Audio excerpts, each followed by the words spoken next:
everybody, this is an update for Tony bISM's Extreme Wargaming. I just thought I'd show you guys what I've been currently working on, some things I've gotten done, and some models, some of the vehicles I've got built that I'm going to be painting shortly. You can see here on this table, get a close-up of these guys without being too shaky with my camera. These are the German half-tracks that usually, they were small, they wasn't the standard size. I can't give you the number designation of my can off the top of my head, but anyways, they're the small ones. They towed ammunition trailers, or they usually would tow like heavy mortars, heavy infantry guns, things of that nature, anti-aircraft guns, anti-tank guns also. So I got some of those ready to be painted. As you might have noticed, if you look kind of there in the front, I have the tracks, the wheels ready. No tires on, no tracks. The tracks are black, so they're all ready to go. The wheels have already been painted and ready to go, so I'll add those after I paint the vehicles. And if you can see that very back row there, kind of a long row, that's the Panzer Kampfwagen 9. Minus the turrets. The turrets are actually in the house. I had assembled them, and they're gluing right now. The last pieces are gluing onto them, and I'll bring them down to when I start painting. So I think I got about 40, 45 maybe there. Something around there. Okay, over here, you look at this row directly right there. Those are Panzer Kampfwagen 2s.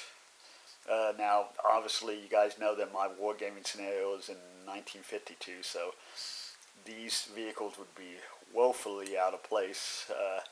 They're definitely obsolete. These are mounted with a 75 millimeter short barrel howitzer gun on it, more for infantry use, taking out machine gun nests, pillboxes, bunkers, things of that nature. I thought it'd be neat to have a few of them. The Germans did have a penchant to use every vehicle, regardless if it was obsolete. They usually found some use for it. They usually would try to upgun it, and put a larger gun caliber on the chassis if possible. So I thought I'd use them, and I am going to have some of them in the game. They won't be a prominent fixture in the game, but they will be part of the scenario. Behind them are the E-series Panzers. Those are the E-15 tank destroyers / assault guns, and they'll be able to be used for either role. There's actually two rows. There's one row and then a stack of them. You can see all those.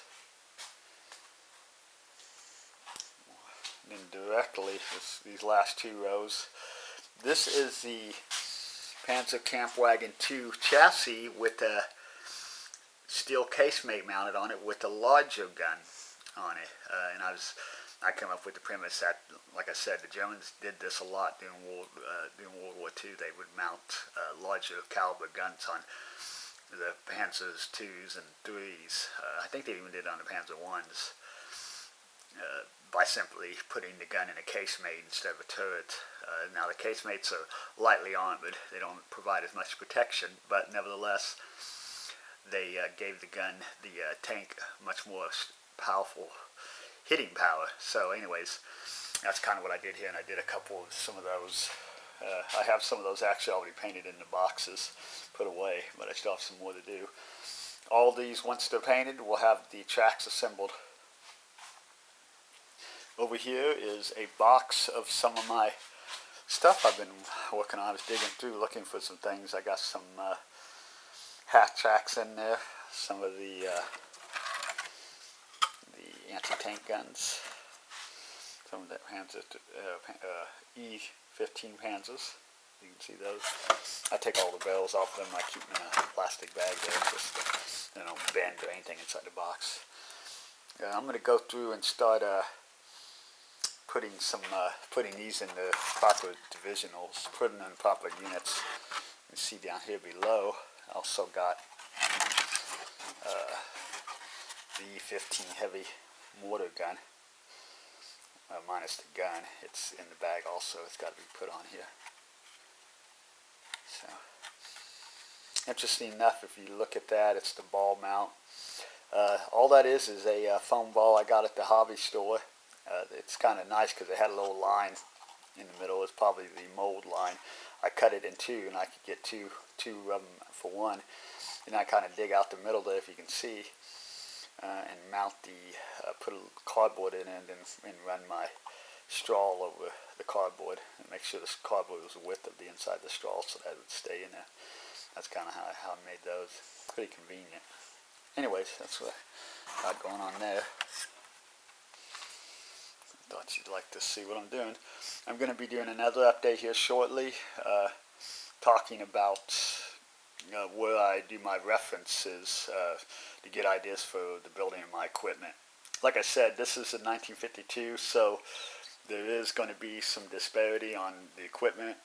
It may be somewhat the same, but it won't look the same because obviously, as time progresses and the times change, and you have to consider the Germans were dealing with the Russians, who were also making progress in the area of armored warfare, who were probably constantly upgrading and developing better weapons. So were the Germans. So that being said, you will see a lot of stuff that you would see normally, but you also see things that the kind of the what ifs of where would German tank development had gone if Germany had lasted as long as it did and made it to that point in time.